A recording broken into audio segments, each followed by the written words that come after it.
morning guys, and welcome to 12 days of Vlogmas day number 11. Although I suppose now would be a good time to mention that actually 12 days of Vlogmas is going to be 13 days of Vlogmas, because the way that I've recorded these vlogs would mean that I would finish on the 23rd if I only did 12 days, and I want you to see Christmas Eve and Christmas Day as well. So day 12 will include the 22nd and 23rd of December, and then the final day, day 13, will be Christmas Eve and Christmas Day. So we will get the full Christmas spectrum, but I'm sticking with 12 days of Vlogmas as a title because I just think it sounds nice. So with that said, today is day 11 of Vlogmas, which makes it the 20th of December in real-time days. It's really testing my mathematics ability, which I'm sure we all know is not great, having to like match up the Vlogmas day to the actual date. But today is the 20th of December, it is Monday morning, and it is the last Monday of work before Christmas, which I'm very excited about. This week I'm working Monday, and then tomorrow Tuesday, and then I'm done for Christmas. So it's the last couple of days of work and things are starting to wind down. It's more so just like getting everything tied up and ready for the Christmas break, and I am so excited about it. But as per usual, let's kickstart the vlog with some delightful tea, or what I'm hoping is going to be a delightful tea anyway. Door number 20. It's a real challenge to get these boxes out, let me tell you. Okay.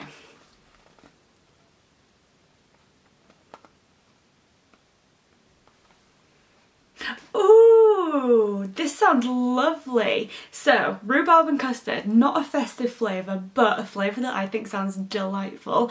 I love anything that's custard, really. I think custard is one of the best things ever. And then rhubarb is a delightful fruit, an overlooked fruit, a fruit that deserves a little bit more attention. So I think that'll be very, very tasty. It's a rooibos tea, which I love.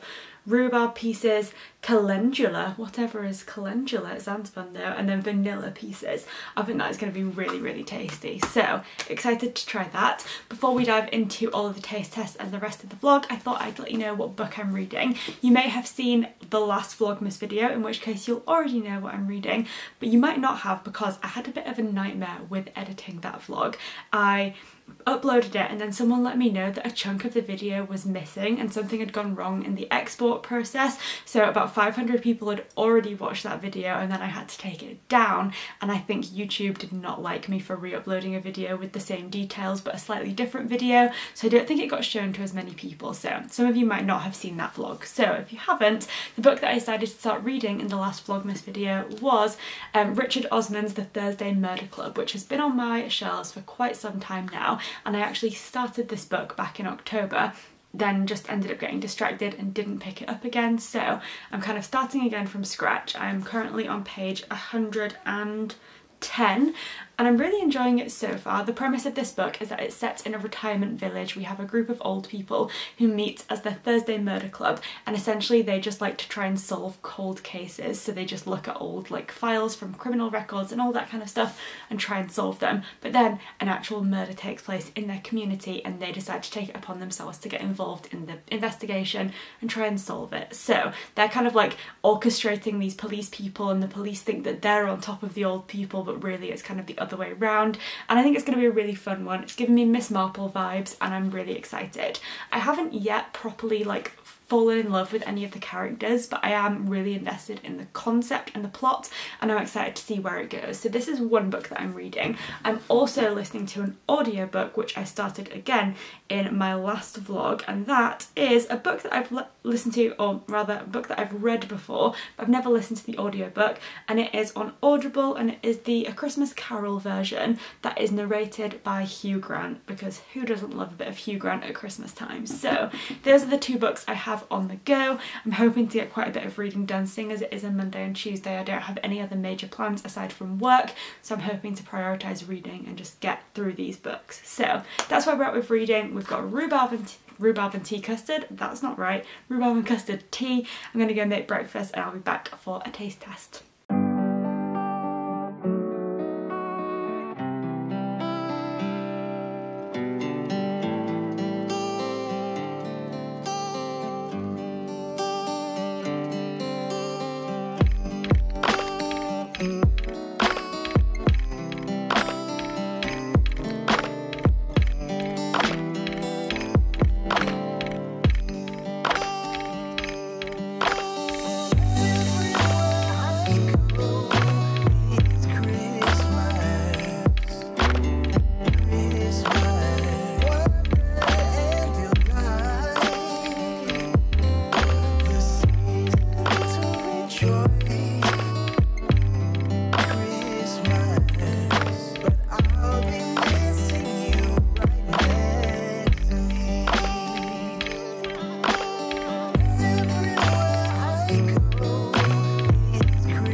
is a get warm however you can kind of day, so I have got my trusty hot water bottle to keep me company, and I intentionally wear a vest underneath my sweatshirt so that I can put the hot water bottle actually under my top without burning my skin. Although not gonna lie, I do have some marks on my stomach where I have had it directly on my skin, because sometimes you just need the hot water bottle right on you because it's that cold. It might just be me because I'm extremely cold all the time, but it's a hot water bottle day for me. For Oscar the cat, it's a sleep directly underneath the radiator kind of day, and he recently has discovered the wonder that is radiators, and he's living his best life underneath the one at the top of the stairs right now. So we're staying warm, and another great way to stay warm is of course with tea. So we have rhubarb and custard, and it smells delightful. We have the warming smell of the rooibos tea, which is just like really, just like a comforting warmth smell. And although I've said in one of the other teas that I don't like a super aniseedy flavour that gives you like so much licorice, I think redbush or rooibos teas are like the limit for me, because they have like a hint of it and it adds warmth, but it doesn't overpower the flavour. That is my personal opinion on that topic. Then we also have like a delicate fruitiness and a tang that is coming from the rhubarb, and then a delicate sweetness from the vanilla. So I'm very excited for this one because it smells delightful. Oh wow, that is so beautiful. It really does just like mellow out all of the flavours and blend them into this incredible rhubarb and custard combo. Like when you have like a rhubarb and custard boiled sweet, it feels just like that, like delicate like combination of flavours, and I love it. I also think, so I'm not a major fruit tea person, generally because I find them disappointing in flavour, but one of my other favourite teas, as I've mentioned many times before, is the Yorkshire tea toast and jam flavour, and that is like a raspberry tea, but it is combined with an English breakfast tea and then like a bit of a toasty flavour coming from somewhere.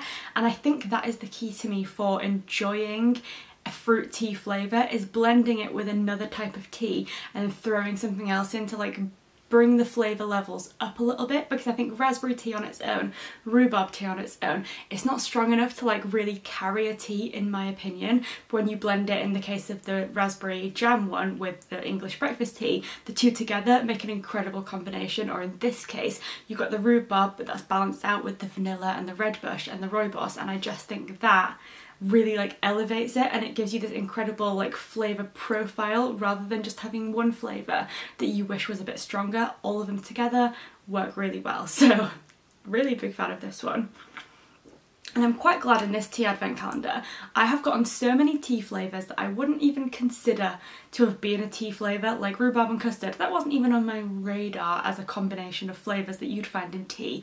And what I think is great about the Bird and Blend one is that you're not getting a single tea that you'd be like, oh, I could just pick that up in the supermarket. Like, they're all super unique, and while some of them are like festive flavours, there are other ones like this rhubarb and custard one or yesterday's chocolate digestive one where I could actually buy them from the Bird and Blend website all year round. So it's nice to know that I'm getting some festive flavours and then just some really cool flavours that I can then add to my collection. So with that said, I'm going to go and drink the rest of this tea, eat my porridge, cuddle up to my hot water bottle and start work for the day. I'll catch up with you at lunchtime.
happens when you try and get a nice aesthetic shot with your crumpets on the plate and then the tree in the background. Disaster, that's what bloody happens. I just moved away after I'd finished taking the shot and lo and behold, knocked my bloody crumpets on the floor, and now there's gonna be jam all over the floor. I mean, look at the state of that. What a mess. Oh God. So it is now lunchtime and I have just recovered from my clumsy mishap of the day. Crumpet gate has happened. I felt very bad for my poor little crumpets as I dropped them on the floor, feeling devastated that I'd ruined lunch, but luckily they are quite spongy, so they recover well from falls. But what an unexpected and unpleasant addition to my lunch break, I have to say. Was not happy about that. But while I was picking up my crumpets and feeling a bit sorry for myself, I thought, let's talk about crumpets, because for me, crumpets are such a staple and I am such a crumpet lover that I never really thought that they maybe wouldn't be as common for other people, or maybe some people don't even know what they are. But I have had quite a few comments throughout Vlogmas, as I've been showing them every day for these jam taste tests, from people asking what on earth crumpets are. And so I realised people don't know, and people should, because crumpets are great. So without further ado, let's talk about the wonderful world of crumpets. So they are typically circular and you toast them, that's the first thing. So you can have them sweet or savoury. Common toppings would be just straight up butter with cheese on, with some Marmite, which is a very like British combination, crumpets and Marmite. And then you can also have them sweet, so I obviously have been having them with jam throughout Vlogmas. I like them with Biscoff on, peanut butter, whatever you fancy. They're very, very versatile. But in terms of what they actually are, I would say that crumpets are somewhere between a bread and like a cake, because their texture is a bit of an enigma. So they're quite thick and then very, very spongy. And then I'll break them aside so you can see what the cross section looks like. So they are very, very spongy, very aerated. And then like whatever filling you put on, or like whatever topping you put on, kind of soaks down into the crumpet, and they are just delightful. I honestly just think anyone who hasn't had them should really try and either get hold of them, or if it's really impossible, maybe try and make them, because I truly think crumpets are worth it because they're so, so good. So without further ado, today's crumpet taste test is featuring the apricot and bergamot jam, which sounds really, really tasty. So let's give it a try.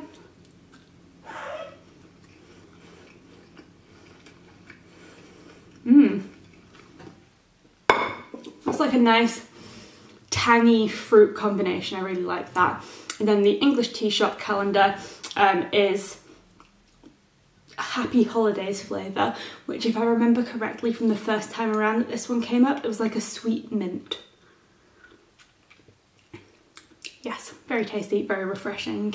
So that is lunch. I'm gonna go back to work now, but I have done some reading on my lunch break before disaster ensued and I dropped crumpets everywhere. So I'm now on page 131. So I didn't do a load of reading, but I just got through a few chapters because you've got to make the most of time whenever you've got it, even if you can only get through a couple of chapters at a time.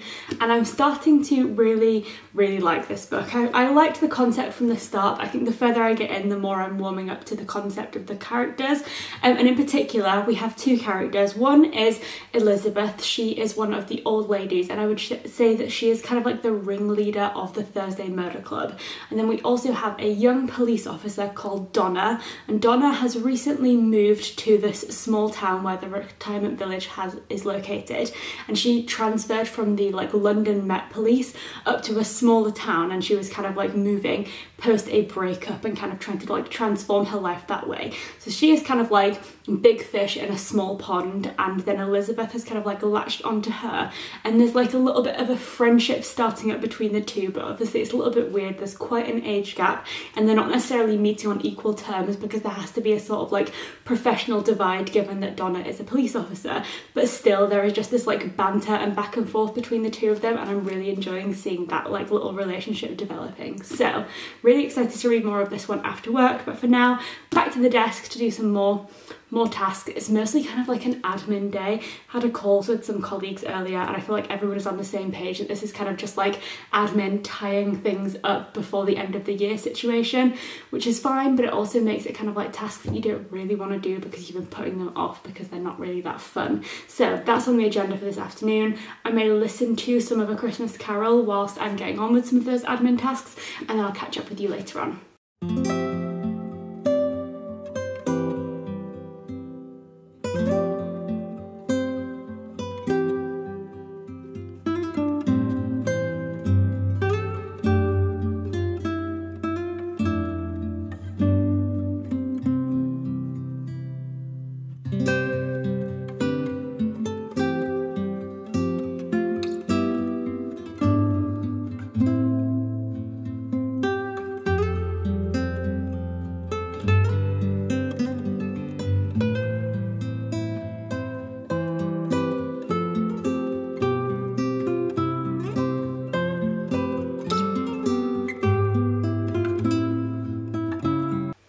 So now that we're in like the official week of Christmas, I think we're only like 5 full days away. Today is obviously Monday, Christmas is on Saturday. It's coming around very quickly. So with that in mind, Jay and I are trying to watch as many Christmas films as possible in the next few days because it'll be over before we even know it, and we have not been that good at watching Christmas films this year. To this point in the month, I've watched Love Actually twice, I've watched The Holiday once, and that is it. I have watched a few Christmas specials of TV shows, which I do love doing every single year. But in terms of actual Christmas films, my watching has been really down there with one of the least amount of Christmas films I've probably ever watched, and I don't quite know why, but trying to make up for it this week. So when Jay and I sat down with our dinner tonight, which was enchiladas, and they were delicious, we thought we'd put on a Christmas film we haven't seen before, and so we decided to watch Father Christmas is Back, which is a Netflix original, I believe, and the reason we wanted to watch it is because it has Kelsey Grammer in and we like Frasier, so we thought that might be fun. It was terrible, like really bad. There were like sound effects in it that sounded like they'd come out of like a Scooby-Doo episode. They were so bad. Like, we were really struggling to figure out like what tone they were going for because there were some like adult jokes, but then a lot of the like music and sound effects and just like the way the characters were portrayed felt like it was aimed at children. So it was like a really like off vibe, and we couldn't do it. We simply could not do it. So we watched that for about half an hour. We gave it a good chance, but we had to tap out because it was horrific. So now we're watching a Christmas film that we have seen before, and that is The Office Christmas Party, which I think is hilarious. It has such a great cast, and I just think it is like one of those films where literally every few seconds you are laughing because there's just so much going on. So love that. Obviously love Jennifer Aniston. I feel like Jason Bateman is always great, and any films that they're in together always end up being really good. So we're watching that one tonight, although I think we might end up splitting that across a couple of nights because it's now getting towards like 8 p.m, aka my bedtime. So I think we'll split it across a couple of nights. But on the agenda as well, I think we're planning to watch Jingle All the Way. That is Jay's favourite Christmas film. I would love to watch Nativity, which is my favourite Christmas film. Elf is always a good shout, maybe Home Alone, The Grinch, Deck the Halls, all of those kinds of ones I think we'll be trying to tick off over the next few days. So very excited for that. Tomorrow is my last day of work before Christmas, so I think I'm probably going to get an early night now and rest up for the last day before Christmas, and then the festivities truly begin. But before I head off to bed, just a teeny tiny little reading update. Mostly just to share a quote that I really liked because I feel like it sums up what is so fun about this book, and that quote is between the two characters I was talking to you about earlier. So we have Elizabeth, one of the old ladies, and then we have Donna, the policewoman, who she's kind of like communicating with and building a little bit of a friendship with, and Elizabeth says, It keeps me involved, you see, and it reminds you that we can be useful. I wouldn't want you to feel like we were interfering, Donna, but at the same time, I do want to interfere. And I thought that was so funny because it really does capture that essence of the fact that they are technically just interfering busybodies, and they kind of need to strike that balance of obviously getting involved in situations, sticking their nose in where it doesn't belong in order to get in on the action. But equally, they don't want to seem too much like that's the case, so they need to kind of like pretend they're not interfering, but really we all know that they are. And I just like how frank she was about that with Donna, and I just thought that was hilarious. So I don't have much else to say aside from that because I haven't done a huge amount of reading. I'm probably about halfway through now, about 150 pages in, and I'm really loving the concept. It's fun, and also I don't tend to read that many books that are focused on a group of characters of this age, whether that is just like my shelves or the fact that potentially not that many books focus on characters in this age group. So it does feel kind of like fresh and a little bit different, and I'm really liking it. So of course I'll be doing more reading tomorrow, but for now, old lady Kira, reading about old ladies. I'm going to be going to bed at 8 p.m. like the old lady that I am. But hopefully after today, when I'm finished work for Christmas, I'll actually be able to start staying up past 8 p.m. because I will have all day to relax and rejuvenate before the new year. So see you in the morning.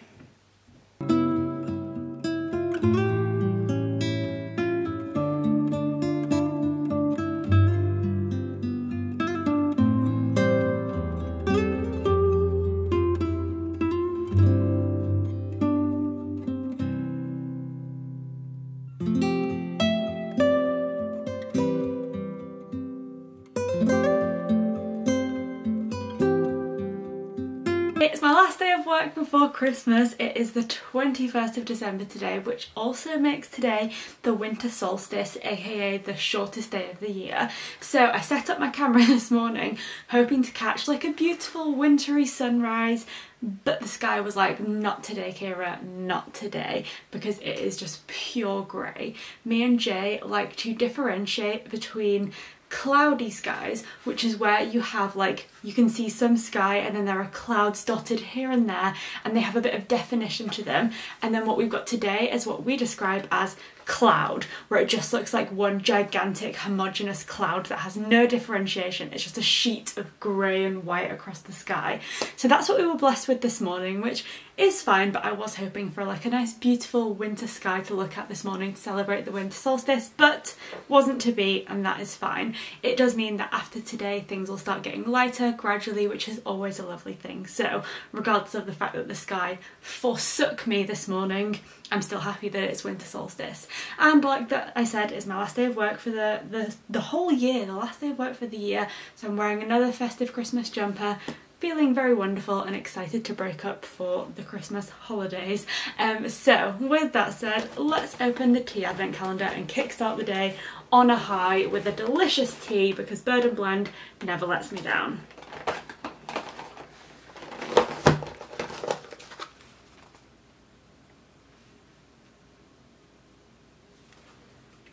Christmas cake, our three favourite things in one tea. Tea, cake and Christmas. I can get behind that because those are three of my favourite things as well. Ooh, what's in this one? So we have Sri Lankan black tea, cinnamon, cloves, orange peel, pine needles, bit random, almond pieces, vanilla pieces, and the elusive natural flavouring. That sounds like it'll be really nice. I love a black tea that is then like spiced, and then this one we're having almonds in. I'm interested to see what pine needles taste like in a tea. I just think this will be super delicious and festive. So as always, I'm gonna go make some porridge, I'm gonna go make my tea, and I'll be back for a taste test very shortly.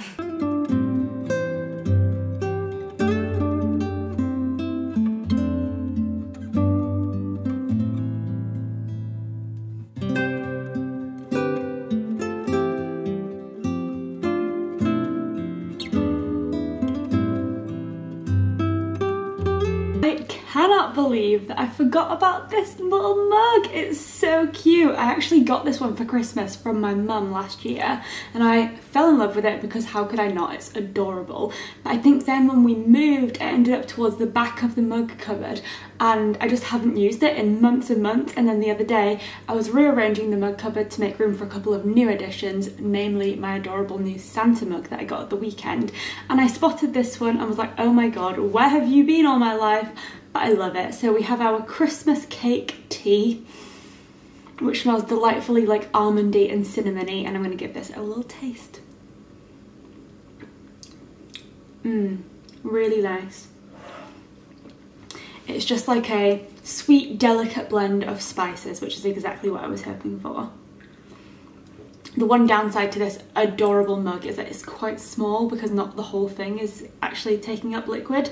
So that is the one downside, because it means that when you have a delicious tea like this one, you actually don't get that much of it. But that just gives me an excuse to come back downstairs and put the kettle on in about half an hour, so I can't really complain. So I have my tea, I've got my porridge as per every single day, and I'm about to go upstairs and start my final day of work for the year, which is very exciting. I actually didn't end up listening to any of A Christmas Carol yesterday, I just didn't have time. So I think I'm going to put that on this morning whilst I'm eating my breakfast and getting on with some admin jobs, and then later on at lunchtime I'll be cracking open the Thursday Murder Club again.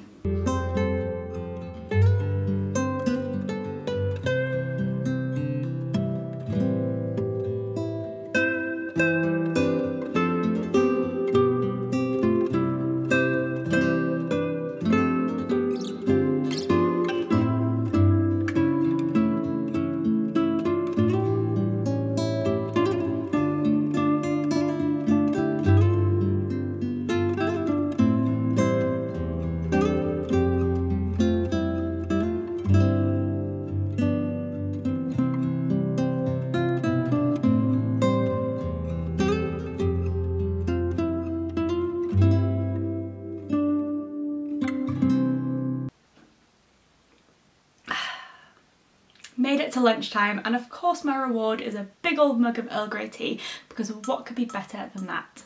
I truly believe Earl Grey is one of the greatest creations of all time, and that sentence in and of itself just shows that I'm like gradually morphing into my mum as I get older, because I never used to be a fan of Earl Grey, but she always has been. Same with rooibos tea actually, I never used to like the flavour of that, and that's another one of my mum's favourites, and I feel like as I've gotten older I'm just like, yeah, I can see what she was talking about now, because they are both delightful and very refreshing. So enjoying my mug of Earl Grey tea, but this morning I have been enjoying spending the day with Mr. Hugh Grant, who's been reading me Christmas Carol by Charles Dickens, and I was loving it. I've just finished up right before going on my lunch break, and it was so fun to listen to A Christmas Carol because I've never listened to the audiobook before.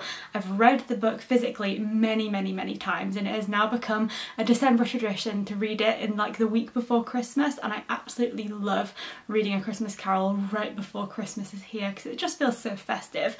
I also love watching it, and I particularly am a fan of the Muppets Christmas Carol version because I think that one is amazing. My Christmas playlist includes lots of songs from the Muppets Christmas Carol, and so I've consumed Charles Dickens' story in many forms, but audiobook was not one of them. But when I saw that Hugh Grant narrated one, I thought it was the perfect chance to dive in and experience it in a different way, and I think because he has such a theatrical voice, it felt like a bridge between the physical copy and then like a TV adaptation. So it was a really nice like animated way to listen to it, and I do think it's a story that lends itself very well to like being brought alive by dialogue, and I think that's why it has been, you know, transformed into so many different TV and movie adaptations, because it just is such a fun story to tell. But I really did enjoy listening to it, and I'll definitely be doing that again next time I go to reread, re-listen. Maybe I'll do both next year and read it physically and listen to it. Maybe I'll find a different audiobook narrator, because I do think that also has a massive impact on the story, because they can bring their own little like zest to it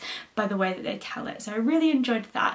But I have a question for you. I'm assuming a lot of us have come across A Christmas Carol either in the book format, in the audiobook, throughout the films. You know, we've all kind of like come across it in some way or another.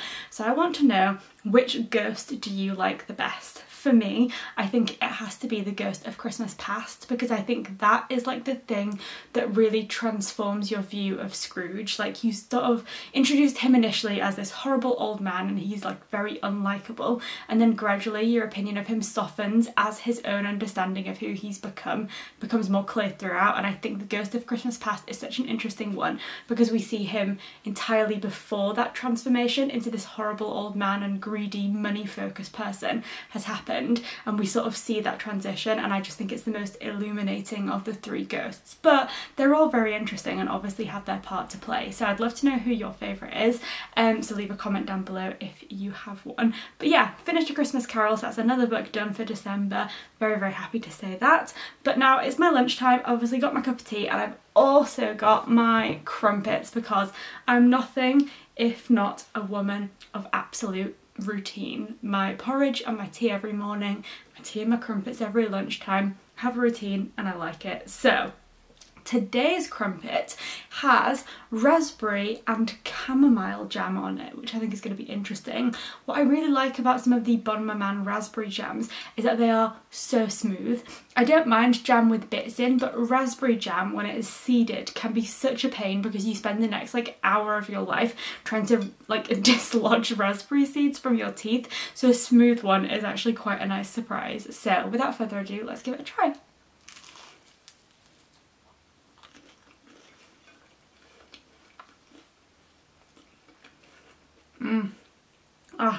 Raspberry jam is such a wonderful flavour, and actually the chamomile really comes through in this one, which I'm surprised about because there have been quite a few floral jams. Like, we've had a raspberry and rose, there was lavender, hibiscus. We've had quite a few different flowers thrown in the mix, and although some of those flowers have had quite strong smells, none of them have had a particularly florally taste.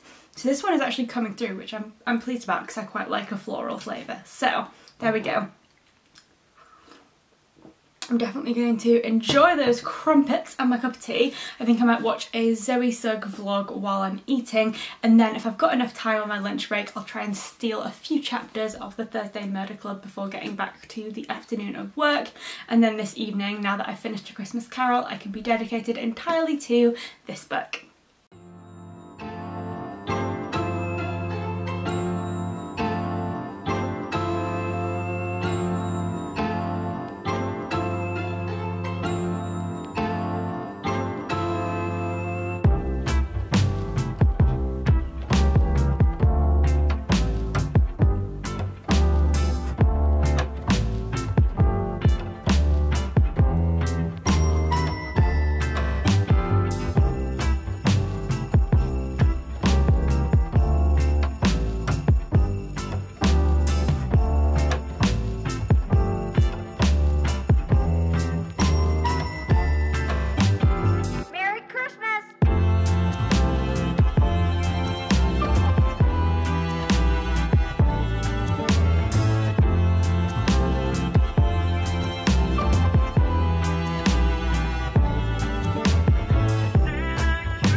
Well, that is me done with work for the year. I'm not back at work now until the 4th of January, so I have like 2 whole weeks off work, which is so exciting.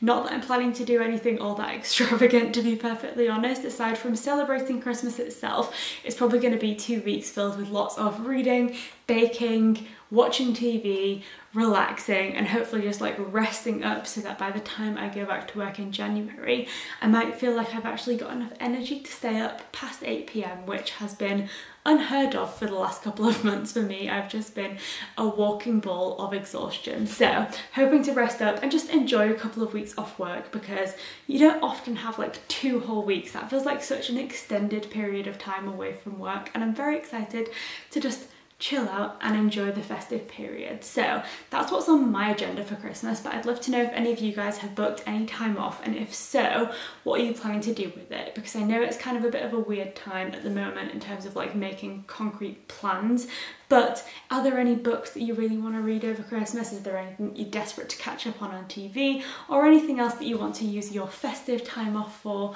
Because I'd love to know, and maybe get some inspiration from you guys as well on what I should be doing with myself for the next couple of weeks. But either way, I'm very, very excited, and I'm also thinking that for the last couple of days of Vlogmas, I'm going to dive back into the festive romances. I've kind of veered away from them for the last few vlogs, reading some thrillers and dystopians and murder mysteries and all of those fun things.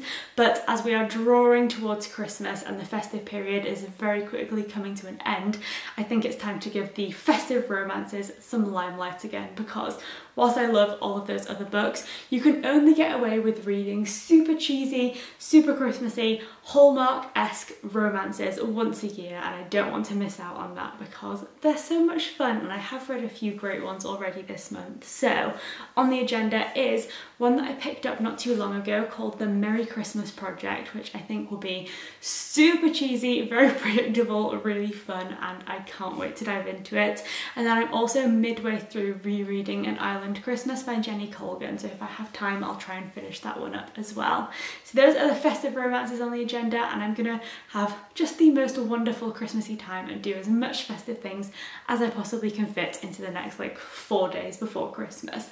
So with that said, I do still need to finish up reading The Thursday Murder Club, so I'm definitely not going to be finishing it tonight because it is very quickly coming towards my bedtime, but I am now on page 204, so I've probably got just over 150 pages left to go of this one, and I'm still very intrigued to see where it goes. Murder mysteries always take me by surprise because I'm not a detective in the slightest, and most of the time I don't even bother trying to guess who has committed the crime because I'm that bad at guessing. So it's always fun to see when the twist comes into play and like who done it, and then like who manages to solve the case and all of that, especially in this instance, because although we have our like murder club, I'm unsure whether they're going to solve it as a collective or one of them is going to like take the lead as the like detective character and kind of really step into that like Miss Marple role. So I'm interested to see like how the murder gets resolved and what the resolution of the book actually is.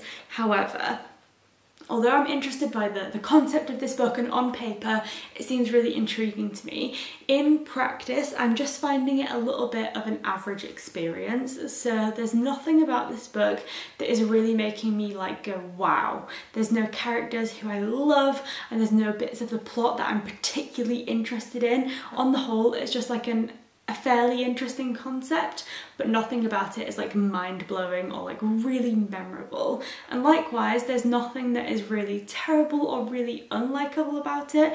It's just sitting kind of at the moment as like a solid 3-star read for me, you know, neither terrible nor amazing.